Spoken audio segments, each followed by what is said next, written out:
I never thought I'd be sitting here telling this story. Most days I try not to think about Vietnam at all, but there are some experiences that don't fade with time. They just wait. And this one's been waiting almost 50 years now. My name is Michael Donovan.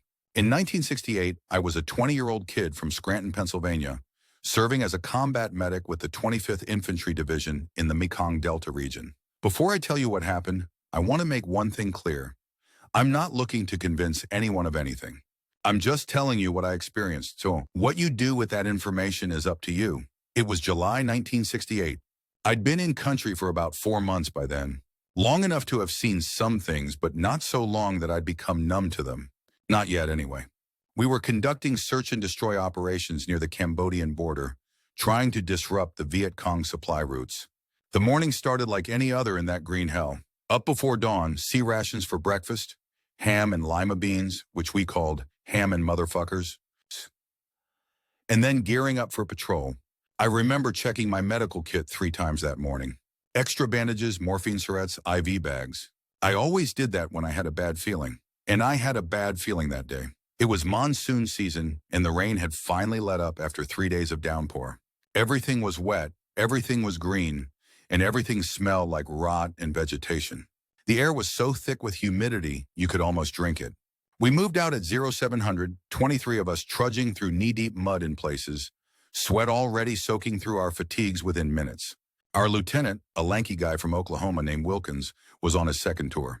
He knew his stuff, kept us moving in a staggered column, maintaining intervals, eyes scanning the jungle canopy and the undergrowth.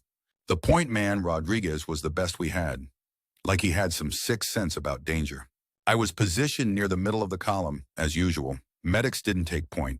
We'd been walking for maybe 3 hours when we came across a small village. Just a few hooches clustered together, smoke rising from cooking fires. It seemed abandoned at first glance, but we learned the hard way that abandoned didn't mean safe. Donovan, Lieutenant Wilkins called back to me. You and Jenkins check those hooches. Everyone else set up a perimeter. Jenkins was a big farm boy from Iowa, always chewing on a toothpick, always talking about his girl back home. Good guy to have watching your back. We approached the first hooch cautiously, M16 at the ready. I remember the sound of chickens scratching somewhere nearby, the distant thump, thump, thump of Hueys patrolling several clicks away. Cut! Clear, Jenkins said after we checked the first structure. Nothing but some abandoned cooking pots and a sleeping mat. We moved to the second hooch. That's when we heard it, a soft whimpering coming from inside.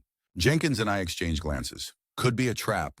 The VC were known to use civilians, even children, to lure soldiers in. I'll go, I said. As a medic, I couldn't ignore someone who might need help.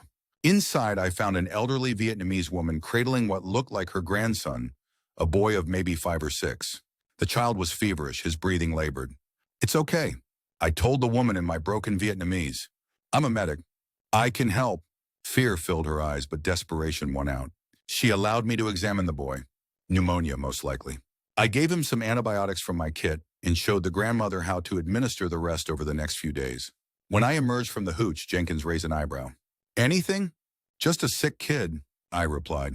Gave him some meds. Jenkins nodded, but I could see the wariness in his eyes. We'd all heard stories of seemingly innocent civilians who turned out to be VC, of soldiers who let their guard down for a moment and never lived to regret it. We finished clearing the village. No signs of enemy activity, no weapons caches, nothing suspicious except for the lack of adult men. But that wasn't unusual. They could be off fighting for either side or hiding in the jungle until we left. Lieutenant Wilkins decided we'd take a short break before continuing the patrol. I sat on a fallen log, drinking water from my canteen and popping salt tablets. The jungle around us buzzed with insects and life, the air so thick it felt like breathing through a wet towel. That's when Sergeant Miller sidled up next to me. Miller was an old-timer by Vietnam standards, at 28 with most of 3 tours under his belt. His face was weathered beyond his years, eyes always slightly narrowed like he was perpetually squinting into the sun. That was a risk you took in there, Doc, he said, nodding toward the hooch where I'd treated the boy. I shrugged. That's the job. Miller took a long drag from his cigarette, the smoke curling around his face. You're a good medic, Donovan. Just remember your first responsibility is to the men in this unit. We lose you, that's a world of hurt for everyone.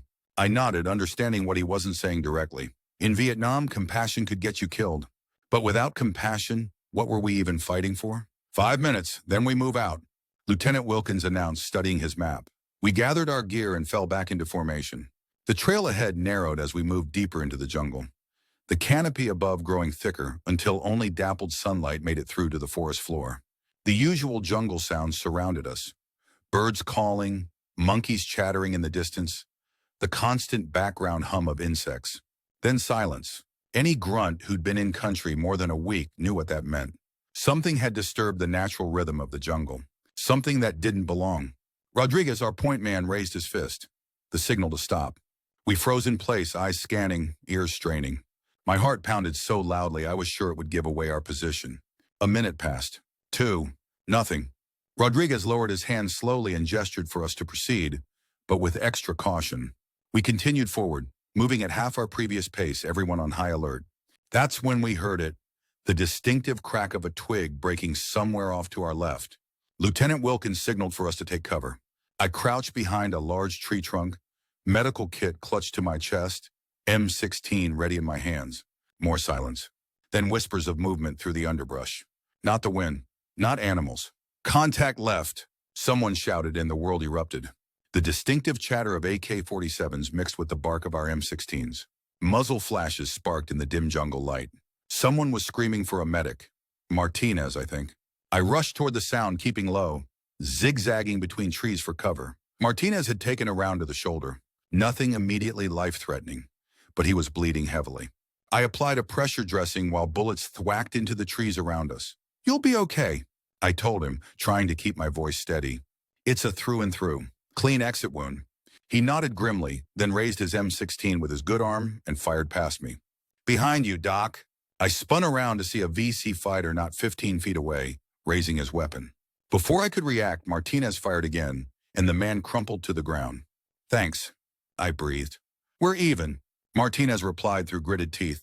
The firefight lasted maybe 10 minutes, though it felt like hours. When it was over, we had 3 wounded. Martinez with his shoulder, Peterson with a bullet grazed to his thigh, and Williams with shrapnel wounds from a grenade that had exploded nearby. I moved between them, patching them up as best I could in the field. None required immediate medevac, which was fortunate because calling in a helicopter would have given away our position to any other VC in the area. Good work, Doc, Lieutenant Wilkins said as I finished bandaging Williams' arm. We'll continue to the extraction point and get these men proper medical attention there. We collected our gear and the few enemy weapons left behind by the retreating VC. According to Rodriguez, who'd been counting, we'd faced maybe a dozen fighters. A small patrol, probably not expecting to encounter us any more than we'd expected them. That's how it often was in Vietnam. Not the massive battles you see in the movies, but small, vicious encounters in the middle of nowhere. Over before you had time to process what was happening. We moved out again, more cautious than before. The wounded men hobbled along with assistance, and I kept a close eye on them for any signs of shock or excessive blood loss. The extraction point was about 4 clicks away. Over 2 hours of walking through difficult terrain in our current condition. The jungle seemed even more oppressive now, closing in around us, hiding potential enemies behind every tree and bush. The brief firefight had left us all on edge, jumpy at every sound. And there was something else too, a feeling I couldn't quite put my finger on. Like we were being watched, followed. About an hour after the firefight, we reached a small clearing. Lieutenant Wilkins ordered another brief rest to check on the wounded and reorient ourselves. I went from man to man, changing bandages where needed, offering water and encouragement. Jenkins sidled up to me as I repacked my medical bag. Something feels off, Doc, he muttered, his eyes scanning the tree line. I nodded. I'd felt it too. Could be more VC. Maybe. Jenkins chewed his toothpick thoughtfully. Or maybe we're all just spooked after that firefight. Lieutenant Wilkins consulted his map and compass, then pointed to a narrow trail leading out of the clearing. We'll head this way. Should cut some time off our route to the extraction point. Something about the trail made my skin crawl. It was too convenient, too well-defined in a jungle where paths tended to disappear under the constant growth. Lieutenant, I said, approaching Wilkins, that trail doesn't look right to me. He studied my face, then looked back at the trail. What do you mean, Donovan? It's too clear. Could be used regularly by the VC. Could be. I hesitated. Booby-trapped. Wilkins finished for me. He nodded. Good eye, Doc. Rodriguez, check it out.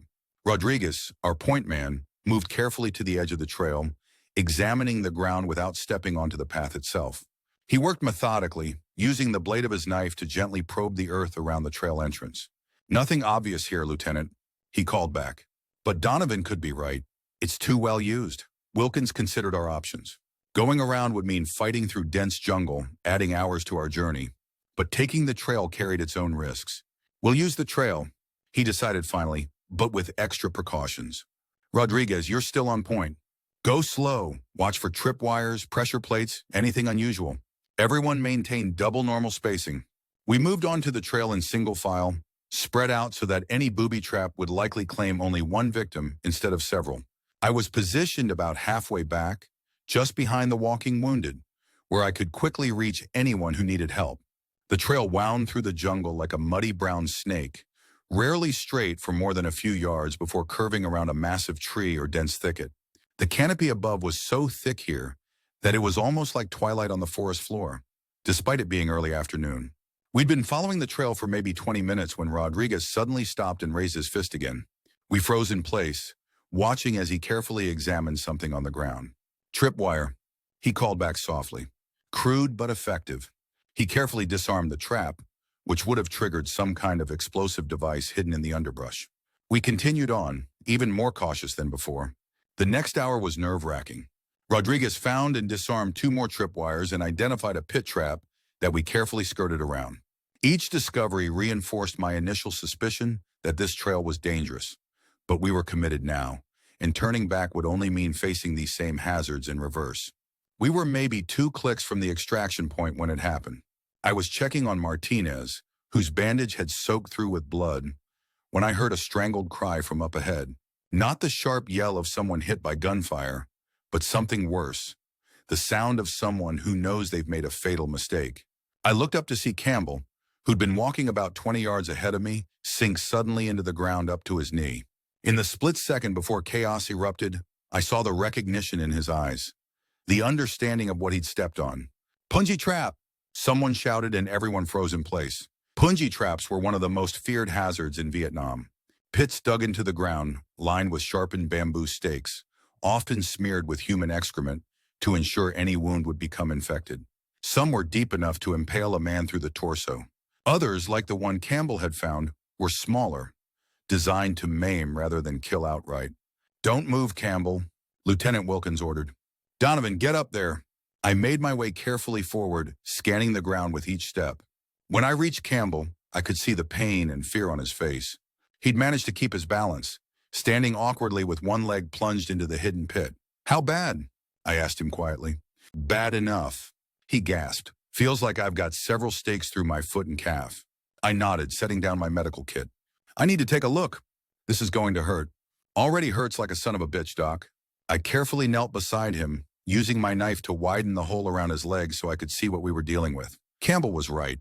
I counted at least 4 bamboo stakes that had penetrated his boot and leg. The Punji pit wasn't deep, maybe 2 feet, but the stakes were angled to maximize damage when stepped on. "We need to lift you straight up," I told him. "Any lateral movement will just cause more damage." Lieutenant Wilkins and Sergeant Miller came forward to help. Between the 3 of us, we managed to lift Campbell straight up and out of the pit. He bit his lip so hard it bled, refusing to cry out as the stakes pulled free from his flesh. Once we had him clear of the trap, I cut away his boot and pant leg to assess the damage. It was bad, multiple puncture wounds, already showing signs of infection from whatever the VC had coated the stakes with. I cleaned the wounds as best I could with what I had, administered antibiotics, and bandaged him up. "Kiwi, can you walk?" Wilkins asked him. Campbell tried to put weight on his injured leg and nearly collapsed. "Negative, sir." "We'll make a stretcher," Wilkins decided. "Miller, Jenkins, get on that. Everyone else, defensive perimeter. We're sitting ducks here." As the men worked to fashion a stretcher from ponchos and tree branches, I administered morphine to Campbell and checked on our other wounded. Martinez's shoulder was holding up, but he was pale from blood loss. Peterson and Williams were managing, though clearly in pain. "How much farther to the extraction point?"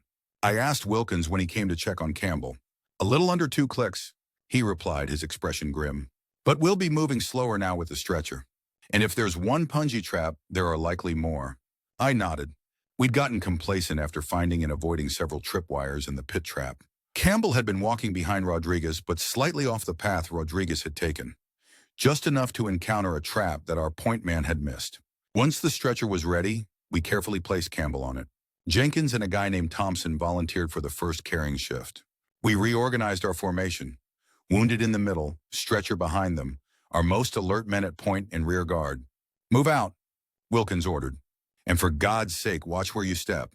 We proceeded even more slowly than before, with Rodriguez practically crawling ahead of us, probing the ground with his knife every few feet. The mood was tense, every man understanding that one wrong step could mean ending up like Campbell, or worse.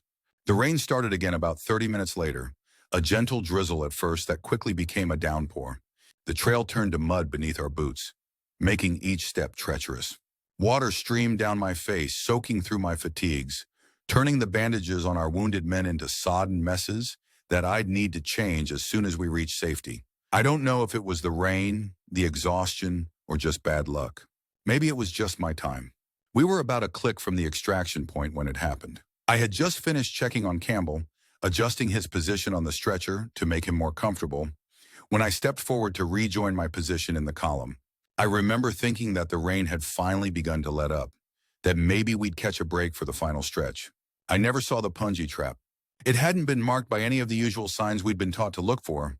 No discolored vegetation, no slight mound in the earth, just innocent-looking mud, indistinguishable from the mud we'd been trudging through for hours. One moment I was walking, the next my right leg plunged through the ground. The pain was immediate and overwhelming. White-hot agony shooting from my foot up through my leg as multiple bamboo stakes pierced through my boot and deep into my flesh. I didn't scream. That's the strange thing I remember most clearly. Instead, a curious detachment came over me. I looked down at my leg, half buried in the muddy earth, and thought, so this is how it happens. "Doc's hit!" someone shouted. "Medic down." The irony wasn't lost on me, even through the pain. I was the medic. I was the one who took care of others. Now I was the one in need of care. Strong hands gripped me under my arms. Miller and Jenkins, I think. They lifted me straight up, just as I'd instructed them to do for Campbell. I felt the stakes pulling free from my flesh, each one sending fresh waves of agony through my body. Once they had me clear of the trap, they lowered me gently to the ground. Jenkins cut away my boot and pant leg while Miller kept watch. I tried to focus, to direct them on what to do, but the pain was making it difficult to think clearly. "My kit," I managed to say. "Morphine. Front pocket." Jenkins rummaged through my medical bag and found a morphine syringe. He looked at me uncertainly. "You sure, Doc? You're the one who always says to be careful with this stuff." I nodded, gritting my teeth against the pain. "Just do it." Left thigh. He jabbed the syringe into my thigh and depressed the wire plunger, sending the blessed morphine into my system. Within minutes, the edge of the pain began to dull, though it didn't disappear completely. Lieutenant Wilkins crouched beside me, his face a mask of concern. "How bad is it, Donovan?" I forced myself to look at my own mangled foot and calf. Multiple puncture wounds, blood mixing with mud, the unmistakable smell of infection already setting in. I'd seen enough Punji injuries to know what I was looking at. "That bad," I admitted. "These stakes were coated with something. Feces probably. Infection's going to set in fast." Wilkins nodded grimly. "We're calling in a medevac. You and Campbell both need proper medical attention ASAP." He moved away to coordinate with the radio operator. I lay back, the morphine creating a strange floating sensation despite the persistent pain. Jenkins was doing his best to clean and bandage my wounds, using supplies from my own kit. "Sorry about this, Doc," he said, his usually jovial face serious with concentration. "Not sure I'm doing it right." "You're doing fine," I assured him, though in truth, I knew it wouldn't matter much. The damage was done. The bamboo stakes had driven all manner of filth deep into my wounds. Without proper medical facilities, without surgical debridement and powerful antibiotics, the infection would spread quickly. Within 20 minutes, I began to feel feverish. My skin alternated between burning hot and icy cold. The pain, despite the morphine, was becoming more intense again. I recognized the symptoms, the beginning stages of sepsis. "How long on that medevac?" I asked Miller when he came to check on me. 20 minutes, he replied, but the look in his eyes told me he was lying. Maybe the rain was making it difficult for the helicopters to fly. Maybe there were other priorities. Maybe we were in a hot zone that made landing too dangerous. I nodded anyway, pretending to believe him. What else could I do? The next hour passed in a blur of pain and increasing delirium. I drifted in and out of consciousness. Sometimes I was aware of being carried on a hastily constructed stretcher, jostling through the jungle alongside Campbell. Other times I was lost in fever dreams, memories of home in Pennsylvania, of my mother's kitchen, of the girl I'd left behind. The fever was climbing rapidly. I knew what was happening to my body. Bacteria from the Punji steaks were multiplying in my blood, triggering an overwhelming immune response. My heart raced, pumping the infection throughout my system. My breathing became rapid and shallow. I remember reaching the extraction point, a small clearing barely large enough for a helicopter to land. I remember Lieutenant Wilkins kneeling beside me, telling me to hang on, that help was coming. I remember the distant sound of helicopter rotors growing louder. But most clearly, I remember the cold. Despite the tropical heat and humidity, despite the fever burning through me, I felt a bone-deep cold spreading from my injured leg up through my body. It was like being slowly submerged in ice water. "Doc, stay with us," Jenkins was saying, his face swimming in and out of focus above me. "Chopper's almost here. Just a few more minutes." I tried to respond, but my tongue felt swollen, my mouth bone dry despite the rain that still fell sporadically through the jungle canopy. The world around me seemed to be growing dimmer, sounds becoming muffled. I knew what was happening. I was going into septic shock. My blood pressure was dropping, my organs beginning to fail as the infection overwhelmed my system's defenses. Without immediate intervention, IV fluids, powerful antibiotics, perhaps surgical removal of the infected tissue, I wasn't going to make it. The strangest thing was I wasn't afraid. There was pain, yes, and a certain sadness at the thought of never seeing my family again, of all the things I'd never get to do. But no fear, just a growing certainty that I was slipping away from this world, and there was nothing anyone could do about it. The helicopter arrived. I heard it hover overhead, felt the wash of its rotors bending the jungle canopy, sending leaves and twigs swirling around us. Men were shouting, but their voices seemed to come from very far away. I felt myself being lifted, carried toward the helicopter. The motion sent waves of pain radiating from my infected leg, but even that was beginning to feel distant, as if it were happening to someone else. As they loaded me onto the helicopter, I had one moment of perfect clarity. I looked up at the faces of the men I'd served with. Jenkins with his ever-present toothpick, Miller with his weathered features, Lieutenant Wilkins trying to maintain his composure even as one of his men lay dying. I wanted to thank them, to tell them it was okay, but I couldn't form the words. The helicopter lifted off, banking sharply as it turned toward the nearest field hospital. The medic on board, not someone I recognized, was shouting something at me, probably asking me to hang on, to stay with him. But I was already slipping away. The last thing I remember is looking out the open door of the helicopter, watching the jungle canopy shrink below us. The green of the trees, the snaking brown rivers, the distant mountains, all of it seemed suddenly achingly beautiful.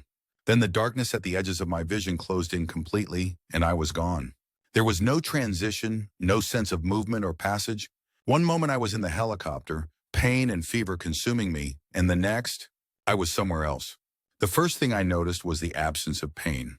My leg, which had been a center of agony, now felt normal, better than normal. I looked down, expecting to see the mangled, infected mess that had been my foot and calf, but instead saw my leg whole and unblemished, as if the Punji trap had never happened. The second thing I noticed was the light. Not the harsh, glaring light of the Vietnam sun, nor the artificial lights of a hospital room. This was different. A soft, pearlescent glow that seemed to come from everywhere and nowhere at once. It illuminated my surroundings without having any discernible source. And what surroundings they were. I was standing in what appeared to be a vast, open space with no visible boundaries. No walls, no ceiling, no floor. Yet I was clearly standing on something solid. The space around me wasn't empty exactly, but it wasn't filled with anything I could readily identify either. It was like being inside a cloud that somehow had substance and structure. I should have been confused, disoriented, afraid, but I wasn't. Instead, I felt a profound sense of peace, of rightness, like I had arrived exactly where I was supposed to be, even though I had no idea where here was. Hello? I called out, surprised to find that my voice sounded different, clearer, more resonant, as if it carried no distance at all yet could be heard across infinite space. There was no echo, no response, just that same peaceful silence. I began to walk, though walk might not be the right word. It was more like I intended to move in a certain direction, and movement happened. There was no effort, no sensation of muscles working or feet touching ground. Just seamless motion. As I moved, I noticed that the misty space around me would occasionally part to reveal scenes. There's no better word for it. Like windows opening momentarily into other places, other times. I saw a park I recognized from my childhood in Scranton, the exact swing set where I'd broken my arm when I was 9. I saw my high school graduation. I saw the day I received my draft notice, the look on my mother's face when I told her. But I also saw things I couldn't possibly have seen in life. My parents as young lovers, years before I was born. My grandmother's funeral, which had happened while I was in basic training and couldn't attend. Strange, impossible glimpses of lives intersecting with mine in ways I'd never known. These visions didn't frighten or confuse me. They felt like gentle reminders, like pages of a book being turned to help me understand a larger story. My story, but also something beyond it. I don't know how long I wandered through that luminous space, watching these scenes appear and dissolve. Time didn't seem to exist here in any way I understood it. It could have been minutes or centuries. Eventually, I became aware of a presence. Not something I could see exactly, but something I could feel. A consciousness vast and ancient, yet somehow intimately familiar, like the voice of a beloved parent you haven't heard since childhood. Michael, it wasn't a spoken word. It was more like the concept of my name unfolded in my mind, carrying with it a sense of recognition and welcome. Yes, I answered, though I'm not sure I spoke aloud. I'm here. Where is here? What is this place? You know where you are. And strangely, I did. Not in any way I could articulate with words from human language, but on some deeper level, I understood. I was in a place between places. Not life as I had known it, but not whatever comes after either. A threshold, a margin, a liminal space. Am I dead? I asked, though I already knew the answer. Your body is failing, came the response. Sapurn, but you are not only your body. That should have been a frightening revelation. But in that place, it felt like the most natural truth in the world. Of course, I was more than my physical form. I could feel it now. The larger awareness that had always been there beneath the surface of my consciousness, temporarily freed from the limitations of flesh and bone. Why am I here? I asked, to choose. As this understanding settled into me, the misty space around me shifted. The random scenes of my life were replaced by two distinct pathways isn't quite right, possibilities perhaps, potential futures unfolding before me like roads diverging in a forest. In one direction, I sensed a completion, an ending that was also a beginning, a transition to something vaster and more profound than human existence. I couldn't see what lay down that path, but I could feel its pull, the promise of answers to questions I'd never even thought to ask, of reunion with something I'd never known I'd lost. In the other direction was pain, struggle, limitation, but also connection, love, unfinished work. Life with all its messiness and beauty. My broken body in a field hospital, fighting against infection and trauma. The long road of recovery, if recovery was even possible. I get to choose? I asked, astonished by the possibility. You always choose, as came the response, but rarely with such clarity. I stood at that impossible crossroads considering.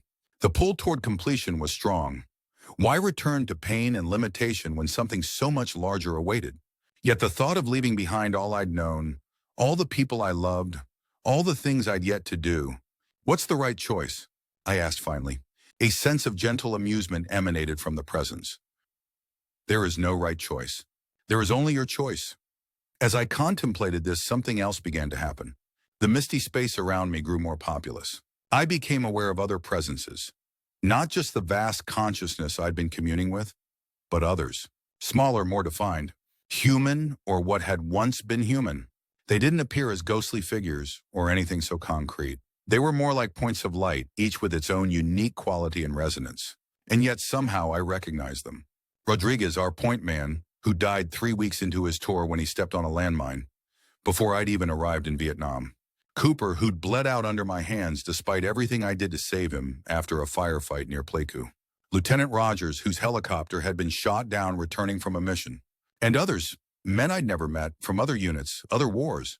All of them somehow present in this in-between place, gathering around me like witnesses or guides. I wanted to ask them why they were here, what they wanted from me, but before I could form the question, I understood. They weren't there to influence my choice. They were there because in some profound way I couldn't fully grasp, We were connected. Their journeys and mine were interwoven strands in some larger tapestry. One of the presences moved closer. Rodriguez I somehow knew, though he had no face or form I could recognize. There was a sense of urgency about him, a message he wanted to convey. Images formed in my mind. Rodriguez's family back in Arizona. His mother lighting candles at a small shrine with his photo. His younger brother enlisting, determined to follow in his footsteps. The cycle of grief and vengeance continuing, unbroken. Then Cooper showed me his wife receiving the news of his death, the child he'd never meet being born 6 months later.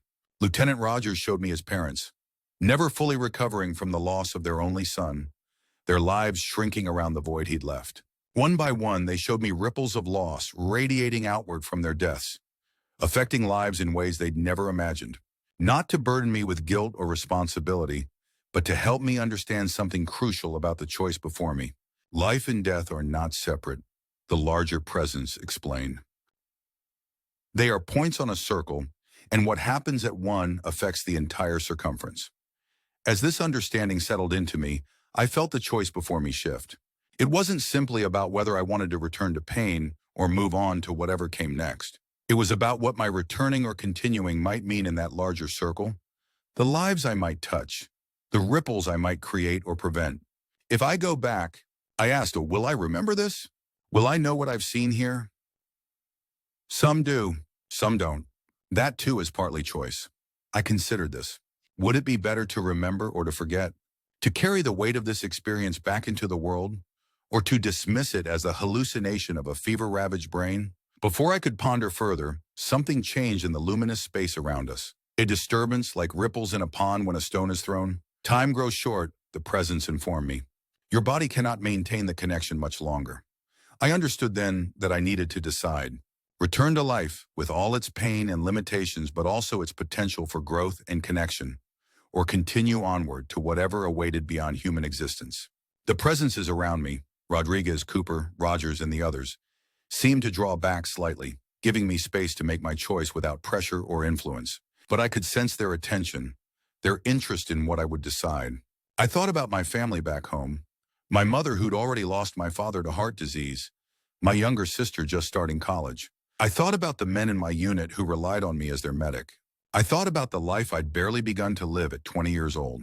But I also thought about the peace I'd felt here, the profound sense of belonging and understanding, the promise of answers to questions I'd only just learned to ask. In the end, what decided me wasn't logic or even emotion. It was a simple, powerful intuition that my work wasn't finished, that there was something I still needed to do or understand in the world of the living. I want to go back, I said finally. The instant I made my decision, the luminous space around me began to change. The misty boundaries grew more solid, more constrained.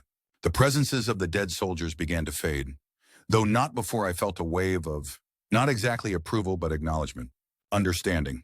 The vast consciousness that had been my primary guide remained a moment longer.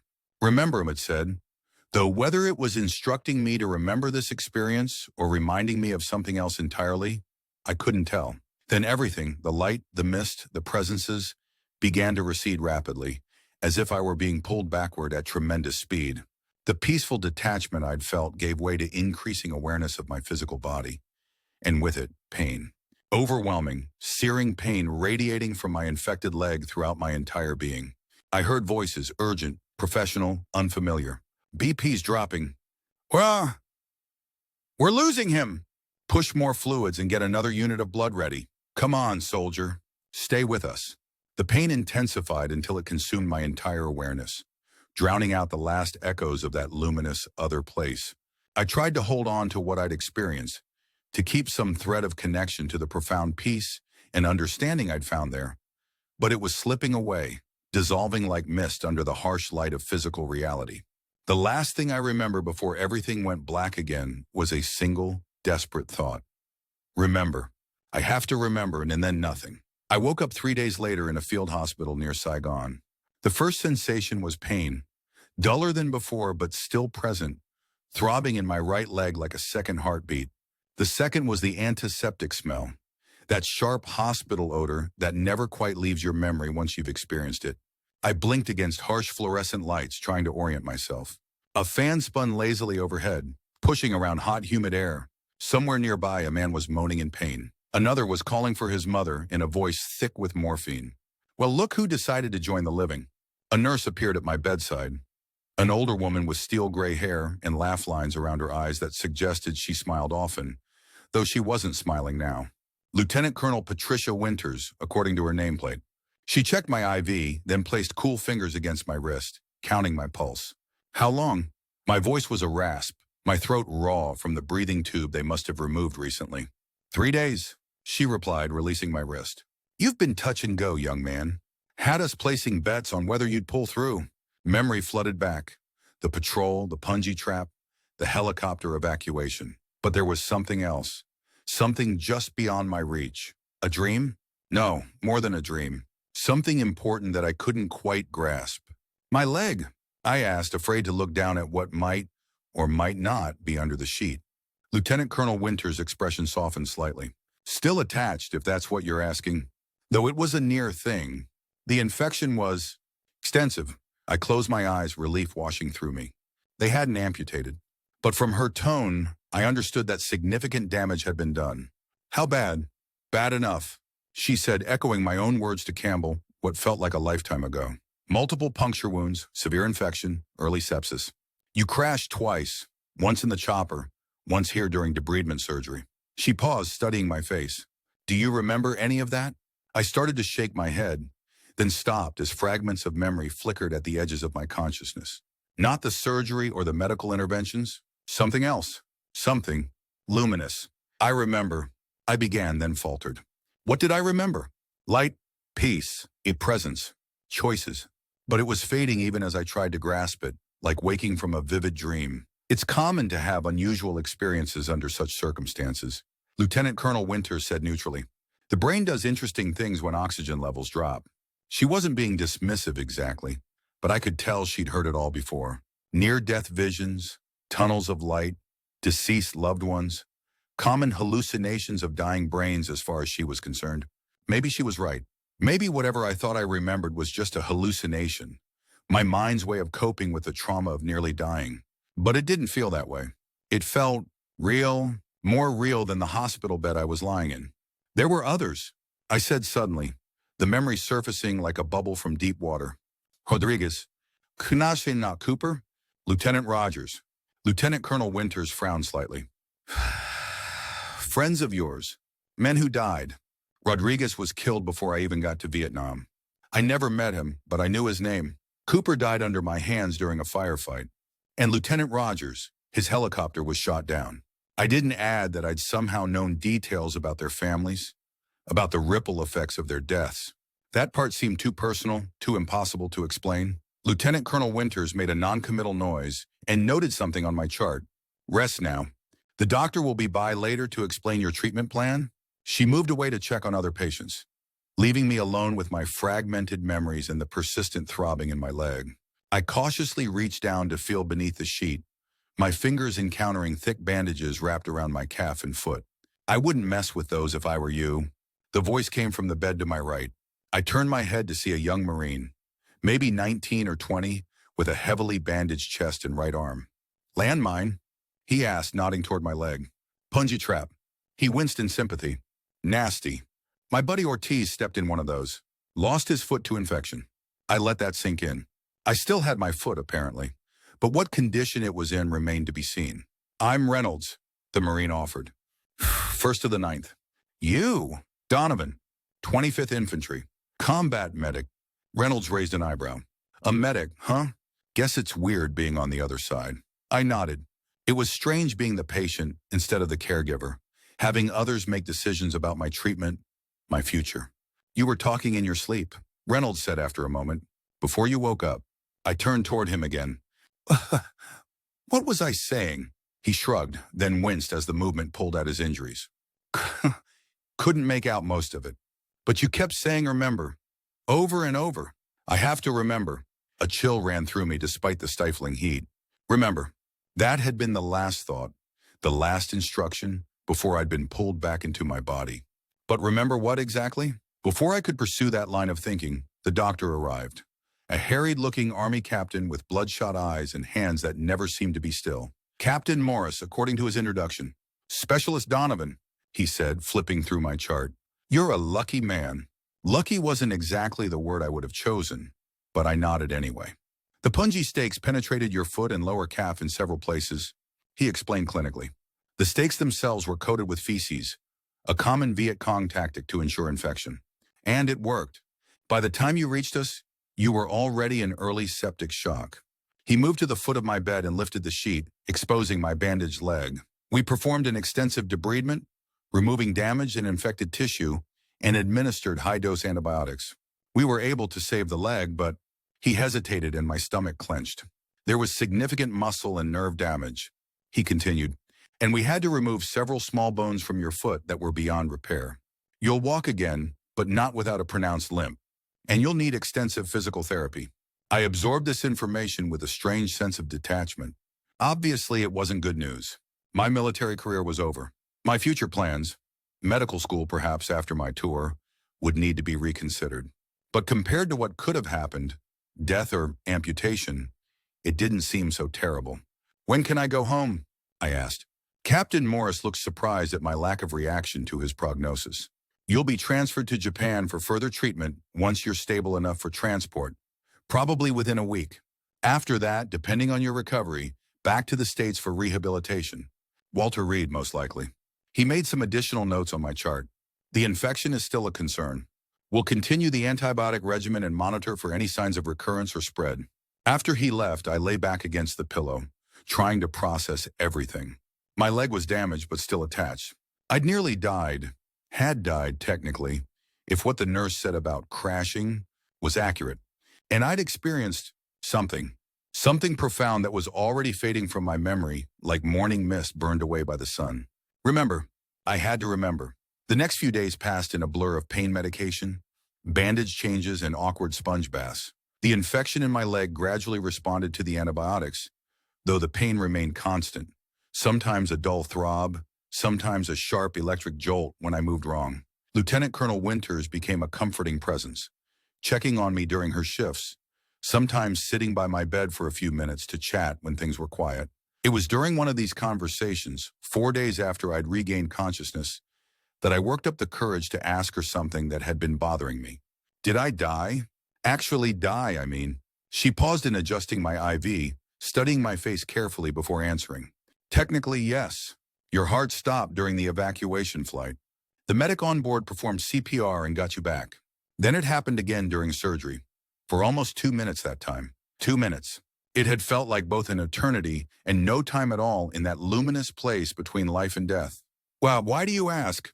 She inquired, her voice deliberately casual. I hesitated. How could I explain what I'd experienced without sounding crazy? The peace, the presence, the choice I'd been given, the soldiers who had died before me, showing me the ripples of their deaths. I remembered something, I said finally. When I was gone, it doesn't make sense, but it felt real. Lieutenant Colonel Winters sat on the edge of my bed, her expression softening. I've been a nurse for 23 years, Specialist Donovan, the last 7 in combat zones. I've seen many men die and quite a few come back. And a surprising number of those who come back report experiences they can't explain. Do you believe them? I asked. The experiences, I mean. She considered this for a moment. I believe they experienced something. Whether it was a dying brain creating comforting hallucinations or actually glimpsing something beyond our understanding, that's not for me to say. She patted my hand gently. What matters is what you believe and what you do with it. The next day I received visitors, Lieutenant Wilkins and Sergeant Miller from my unit. They looked uncomfortable in the hospital setting, constantly glancing around at the rows of wounded men, as if expecting an ambush. Good to see you vertical, Doc, Miller said gruffly, using the term even though I was clearly horizontal in my hospital bed. How's the leg? Wilkins asked, nodding toward the elevated limb with its complex arrangement of bandages. Still attached, I replied. How's Campbell? Shipped to Japan 2 days ago, Wilkins said. Similar prognosis to yours, salvaged the leg, but with significant damage. He asked about you. There was an awkward silence as we all acknowledged the unspoken reality. That both Campbell and I had likely seen our last days of active service. The guys wanted to come, Miller added. Jenkins especially. But only 2 visitors allowed. Tell them I'm okay, I said. Or going to be anyway. Wilkins nodded, then reached into his pocket and pulled out a small object. placing it on the table beside my bed. My dog tags, which must have been removed when I arrived at the hospital. Thought you might want these back, he said. I picked them up, feeling the familiar weight of the metal tags. My name, blood type, service number, religion stamped into stainless steel. Such a small thing to identify a life, a person. Thanks, I said, slipping them around my neck where they belonged. After they left, I found myself thinking about identity, about who I was beyond the information stamped on those dog tags, beyond even the flesh and bone that lay damaged in the hospital bed. During that strange experience, near death, vision, whatever it was, I'd felt a profound sense that I was more than my physical body, more than the roles I played or the history I carried. But what did that mean for how I lived the rest of my life? The question haunted me as I was prepared for transfer to the Naval Hospital in Yokosuka, Japan. By then, the worst of the infection had cleared, though my leg remained painfully swollen and essentially useless. The doctors assured me that with time and physical therapy, I would regain some function. Enough to walk with assistance, at least. Before I left the field hospital, Lieutenant Colonel Winters came to say goodbye. I have something for you, she said, handing me a small worn book. It might help. It was a journal, empty except for a short inscription on the first page. For the memories you need to keep. Kun Derekinashamako. Winters. I looked up at her, touched by the gesture. Write it down, she advised. Whatever you experienced, whatever you think it means. Write it while it's still fresh. Our minds have a way of editing uncomfortable truths over time. I nodded, clutching the journal. Thank you. She gave me a rare smile. Good luck, Specialist Donovan. And remember, Was, what matters isn't what happened to you. It's what you do with it. The Naval Hospital in Japan was a stark contrast to the field hospital in Vietnam. Clean, orderly, with modern equipment and specialists of all kinds. There I underwent further surgery to repair what could be repaired in my damaged foot and leg, followed by the beginning of what would be months of physical therapy. It was during those long, painful sessions, forcing my damaged limb to remember how to function, that I began to use Lieutenant Colonel Winters' journal. At first, I simply recorded the events as I remembered them. The patrol, the Punji trap, the evacuation. Then hesitantly, I began to write about what I'd experienced during those minutes when my heart had stopped. The luminous space, the profound peace, the presence that had communicated with me without words, the choice I'd been given, the dead soldiers who had appeared to show me the ripple effects of their passings. Writing it down helped solidify the memories that had begun to fade, brought them back into focus. And in the quiet hours between medical procedures and therapy sessions, I found myself contemplating what it all meant. If it meant anything at all. Was it real? Or just the hallucination of a dying brain, as many would suggest? If it was real, what were the implications? Not just for me, but for everyone? For our understanding of life and death? I wasn't the only wounded soldier in the hospital grappling with such questions. Many of us had brushed against death, had been changed by the experience in ways we struggled to articulate. In the rehabilitation ward, between exercises and treatments, conversations would sometimes turn to these matters, though always cautiously, guardedly. I saw my grandfather, a Marine with severe burns, confided one evening. Plain as day, standing at the foot of my stretcher after the mortar hit. He's been dead 10 years. Time went funny for me. A helicopter pilot with a shattered pelvis offered. Like everything was happening at once. Past, present, future, all mixed together. We shared these experiences in hushed tones, afraid of being overheard by the medical staff, of being labeled unstable, or having our remarks noted in our psychological evaluations. But there was comfort in the sharing, in knowing we weren't alone in our impossible experiences. 3 months after arriving in Japan, I was deemed stable enough for transfer back to the United States. I arrived at Walter Reed Army Medical Center in Washington, D.C. In March of 1969, my leg healing but still far from functional, my mind filled with questions I couldn't answer. The hospital was crowded with casualties from Vietnam. Young men missing limbs, suffering from severe burns, paralyzed by spinal injuries. My own wounds, while significant, seemed almost minor in comparison to some. I felt simultaneously grateful and guilty. Grateful to have survived relatively intact. Guilty for the same reason when others had lost so much more. My family came to visit within days of my arrival.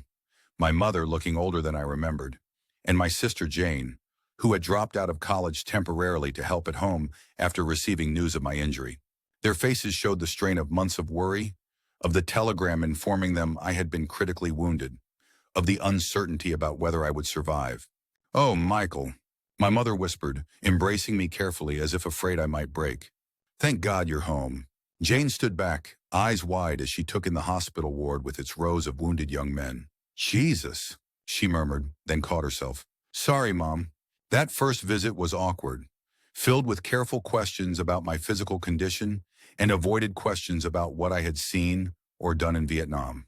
My mother brought homemade cookies that tasted of normality and childhood. Jane brought books and magazines to help pass the time during recovery. Neither of them asked about the distant look that sometimes came into my eyes, or why I would occasionally pause mid-sentence, as if listening to something only I could hear. Some things were too difficult to explain, too impossible to share even with those who loved you most.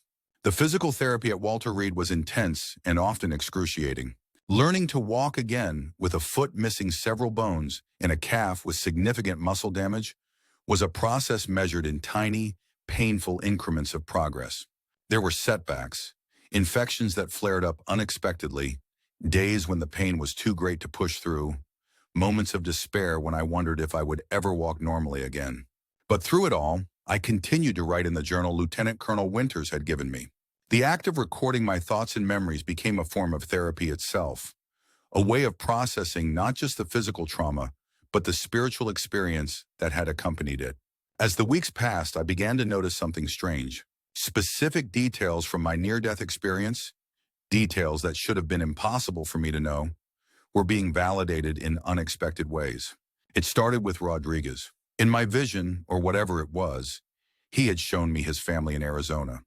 His mother lighting candles at a shrine with his photo, his younger brother enlisting to follow in his footsteps. I had never met Rodriguez, had only known his name from casualty reports before I arrived in Vietnam. One afternoon in the hospital recreation room, I overheard a conversation between two soldiers from the 25th Infantry. "Yeah, his little brother just shipped out last month," one was saying. Their mother tried to stop him, but after Rodriguez got killed, the kid was determined to go. Got some kind of shrine set up in their house in Tucson with Luis's picture. Keeps candles burning all the time. I froze, the magazine I'd been flipping through forgotten in my hands. It could have been coincidence, of course. Many grieving mothers likely kept photos of their fallen sons, perhaps with candles. Many younger brothers might feel compelled to enlist after losing a sibling in combat. But the specificity, Tucson, the shrine with candles, the younger brother enlisting despite family opposition, matched exactly what I'd seen in that luminous in-between place. Then came the news about Cooper's child, a daughter born 6 months after his death, just as I'd seen. I learned this from a nurse who had served with Cooper's wife at a different hospital. She mentioned it casually, not knowing of my connection to Cooper or the significance the information held for me. And finally, most convincingly, came the validation about Lieutenant Rogers. In my experience, he had shown me his parents never recovering from his loss, their lives shrinking around the void he left. What I hadn't mentioned to anyone, hadn't even written in my journal initially, was a specific detail. His father keeping his son's motorcycle in the garage, covered with a tarp, refusing to sell it or let anyone ride it. 6 months into my rehabilitation at Walter Reed, a new patient arrived. Captain Simmons, who had served with Rogers before his helicopter was shot down. During a group therapy session, Simmons mentioned visiting Rogers' parents while on leave. "Saddest thing I ever saw," he said. "Their house is like a shrine to their son. His father's keeping that Harley Davidson in the garage under a tarp.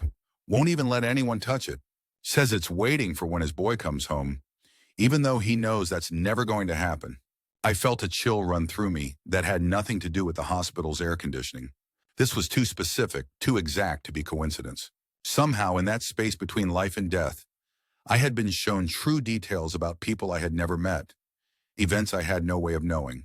It forced me to confront a possibility I had been reluctant to fully accept, that what I had experienced was real. Not a hallucination, not a dream, but an actual glimpse of something beyond the physical world as we understand it. The realization should have been frightening, should have shaken my understanding of reality to its core. Instead, it brought a strange sense of peace.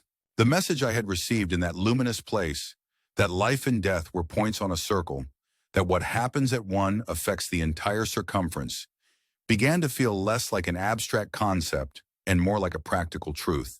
As my physical recovery progressed, albeit slowly and painfully, A different kind of transformation was taking place within me. The experience had changed something fundamental in how I viewed life, death, purpose, connection. By late summer of 1969, I was walking with the aid of a cane, my damaged leg braced in a specially designed support. The doctors told me this was likely as good as it would get. I would never run again, never walk without some form of assistance, never be free from pain. But I would be mobile, independent, capable of building a life beyond my injury. I received an honorable discharge from the Army in September, along with a Purple Heart and a partial disability pension. At 21, I was a veteran with a permanent disability and an experience I could barely articulate, even to myself. Returning to civilian life was challenging in ways I hadn't anticipated. My hometown of Scranton seemed simultaneously familiar and foreign, unchanged in its physical aspects but entirely different when viewed through the lens of my experiences. People treated me differently too, with awkward sympathy or forced reverence or careful avoidance of anything related to Vietnam. My original plan had been to use the GI Bill to go to medical school after my service. My experience as a combat medic had only strengthened that ambition. But now, with a permanent disability and the psychological weight of what I'd been through, I wasn't sure that path was still viable, or even what I wanted anymore. I spent the first few months at home adrift, helping my mother with household tasks when my leg permitted, reading voraciously, avoiding the nightly news with its ongoing coverage of a war I was no longer part of. The journal Lieutenant Colonel Winters had given me became my confidant, the place where I could explore thoughts and feelings I couldn't share with anyone else. As I reread my earlier entries about the near-death experience, I began to discern a pattern, a message that had been implicit in everything I'd seen and felt during those minutes when my heart had stopped. Connection. That was the essence of it. The realization that we are all connected in ways that transcend the physical, that the boundaries between self and other, between living and dead, between past and future, are more permeable than we imagine. The dead soldiers who had appeared to me, Rodriguez, Cooper, Lieutenant Rogers, had shown me the ripple effects of their deaths, the ways their passing continued to affect the living. But they had also shown me something else, that they themselves were not gone, not in any final sense. Changed, transformed, existing in some different state, but still present, still aware, still part of the great circle. This understanding brought with it a sense of responsibility. If we are all connected, if our actions create ripples that affect others in ways we may never directly witness, then how we live matters profoundly. Not just for ourselves, but for the entire web of connection we are part of. 6 months after returning home, I made a decision. Medical school no longer felt like the right path, but I still wanted to help people, to heal in some way. I enrolled in a psychology program at the local college, with the goal of eventually working with other veterans struggling to reintegrate after their service. It was during my first semester that I met Sarah. She was a nursing student, practical and no-nonsense on the surface, but with a quiet spirituality that resonated with my own evolving beliefs. We met in the campus library, where I was struggling to manage my books while using a cane. She simply appeared beside me, gathered half the books into her arms and said, "Where are we going?" Our relationship developed slowly, cautiously. I was wary of getting close to anyone, afraid that my experiences had changed me too fundamentally to connect with someone who hadn't been through something similar. Sarah was patient, never pushing me to talk about Vietnam, but creating space for me to share if and when I wanted to. 3 months into our relationship, sitting in her small apartment with rain pattering against the windows, I finally told her everything. About the Punji trap, about dying, about the luminous place and the choice I'd been given, about the validations that had convinced me it was real. I expected disbelief or at best polite skepticism. Instead, Sarah listened with complete attention, her face showing not doubt but recognition. When I finished, she was quiet for a long moment. Then she said, "My grandmother had an experience like that before she died. She told me about it when I was 15, made me promise not to tell anyone else because she was afraid they'd think she was crazy.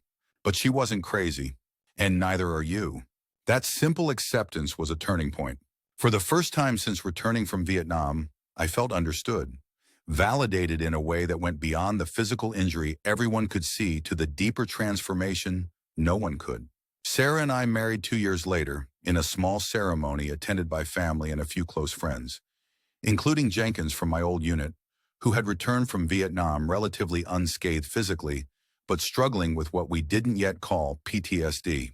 By then, I had completed my undergraduate degree and was working toward a master's in counseling psychology with a focus on trauma and recovery. My own experiences informed my studies in ways my professors and fellow students couldn't fully appreciate, giving me insights into the human capacity for resilience and transformation that went beyond what was taught in textbooks. Sarah and I settled into a modest house near the college, where she worked as a nurse while I completed my education. My disability pension and GI Bill benefits helped make ends meet. It wasn't the life I had imagined for myself before Vietnam, but it was a good life, a meaningful one. In 1975, as Saigon fell and the Vietnam War officially ended, I completed my master's degree and began working at the local VA hospital, counseling returning veterans. Many of them carried wounds similar to mine, some visible, some not, all of them struggling to make sense of what they had experienced and find a way forward. I never directly shared my near-death experience with my clients, but it informed everything about how I approached their pain and confusion. I understood in a visceral way that trauma could be transformative, that suffering could be a pathway to a deeper understanding of oneself and one's connection to others. Some of my colleagues found my approach unorthodox. I wasn't interested in pathologizing the veterans' responses to what they had endured, in labeling them with the newly minted diagnosis of post-traumatic stress disorder. Instead, I tried to create space for them to find their own meaning in what had happened to them, to discover what message they might have brought back from their encounter with mortality. For some, this approach resonated deeply. They would leave my office standing a little straighter, eyes a little clearer, as if a burden had been partially lifted. For others, the wounds were too fresh, the pain too great to see beyond it to any possible meaning or purpose. I learned to meet each veteran where they were, to offer what they could receive in that moment without expectation or judgment. Sarah and I started a family in 1977. A daughter, Elizabeth, followed 2 years later by a son, Thomas. Parenthood brought new challenges, especially with my physical limitations, but also a profound joy and sense of continuity. When I looked at my children, I saw the circle of life that had been revealed to me in that luminous, in-between place. The ongoing connection of all things, the way the past flows into the present and the present into the future. The years passed, as years do. I continued my work at the VA, eventually becoming the head of the counseling department. My leg never fully healed. I would always walk with a pronounced limp, would always need a cane for support, would always know when rain was coming by the deep ache in the old wounds. But I learned to live with these limitations, to see them not as punishments, but as reminders of the fragility and preciousness of physical existence. Sarah and I watched our children grow, celebrated their achievements, supported them through their struggles. Neither followed us into medicine or psychology. Elizabeth became an environmental scientist, Thomas a high school history teacher. But both inherited something of our perspective on the interconnectedness of all things, the responsibility that comes with understanding that our actions create ripples that affect others in ways we may never directly witness. As I approached retirement in 2008, nearly 40 years after that fateful day in the Vietnamese jungle, I found myself reflecting on the message I had brought back from my brief journey beyond the boundaries of life as we understand it. I had never gone public with my experience, had never written a book or given interviews about what happened when my heart stopped on that medevac helicopter. It wasn't fear of ridicule that held me back, but a sense that the experience had been given to me for a specific purpose, to inform how I lived my own life and how I helped others navigate theirs. But as I prepared to leave my position at the VA, I began to wonder if there was more I should be doing with what I had learned. The world seemed increasingly fragmented, increasingly focused on division rather than connection. Perhaps my experience, my message could offer something of value in such times. I started small, organizing a discussion group for veterans who had had unusual experiences during their service. Not just near-death experiences, but moments of inexplicable connection, synchronicity, spiritual awakening. We met monthly in a quiet room at the local library, sharing stories that many had never voiced aloud before. Word spread. Veterans from other conflicts, the Gulf War, Iraq, Afghanistan, began to attend.